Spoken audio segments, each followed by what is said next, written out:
घर का एक पहरेदार बनने आया हूँ, जिस घर को हम राजकीय शिक्षक सब कहते हैं। साथियों, हमने देखा है कि विकास संगठन के अंदर खींचतान चली है। इस संगठन की खींचतान को तोड़ने के लिए इस मंच के माध्यम से मैं कह देना चाहता हूँ, यदि मंडली मंत्री पद पर मेरी प्रत्याशी ने मुझे विजय बनाया तो इसी पहली मंडली होगी, उसमें अगली मंडली चुनाव कमेटी होगी। मेरे चुनाव लड़ने वाले साथियों को पता हो कि उसको चुनाव की नीति कब मिलेगी। वर्तमान की बात करते हैं तो आज पूरे भारत देश में डिजिटल इंडिया की बात हो रही है, लेकिन हमारे इस शिक्षा विभाग में जो फाइलों का जंगल है वो अभी तक बना हुआ है। एक पारदर्शी ऑनलाइन पोर्टल क्यों नहीं बनाया जाता? क्यों स्थानांतरण आज अंधेरे में होते हैं? विगत कार्यकाल में लोगों के अंधेरे में स्थानांतरण हो रहे, उस पर आवाज नहीं उठाई गई। आखिर क्यों? समझदार के मंच के माध्यम से कहना चाहता हूँ, पुरानी कोविकरण की जो हमारी प्रणाली थी उसको पुनः लागू किया जाए।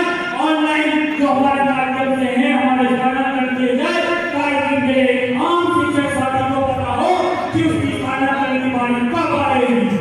मैंने अपने पिछले कार्यकाल में सिखाया के रूप में जब तक शिक्षक ने अपने आवाज उठाई है, जब तक शिक्षक समिति को है, इस सरकार के जो चूल्हे हैं वो हिल रही है। अगले चुनाव में जब अगला अधिवेशन होगा, उस अधिवेशन में मेरे हर राजनीतिक शिक्षक संघ का आम शिक्षक सदस्य वोटर के रूप में यहाँ पर पहुंचे, इसमें आज सभी काम बनाए जा रहे हैं, आज उसके साथ समीकरण बनाए जा रहे हैं। तब से नहीं होगा तब तक मेरा आम शिक्षक साथी यहाँ पर होगा।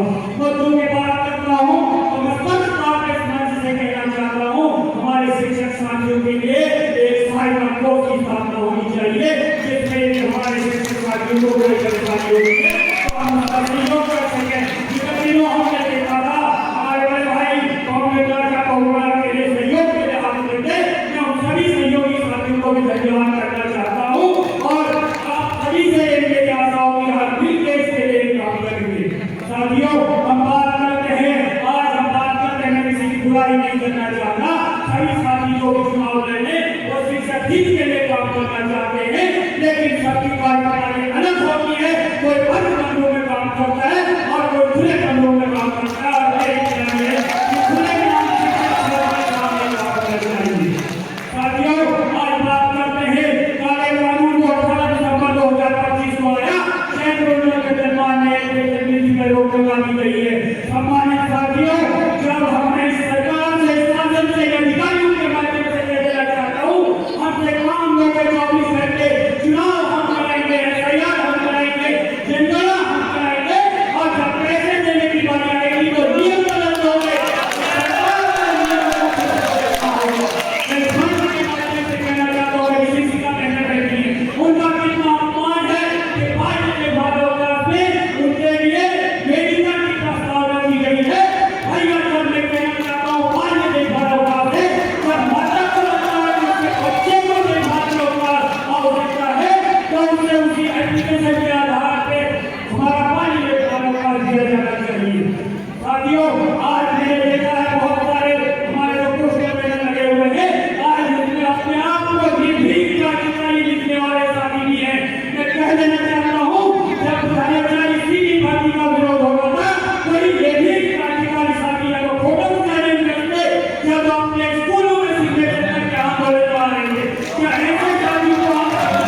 आगे पे आ जाए।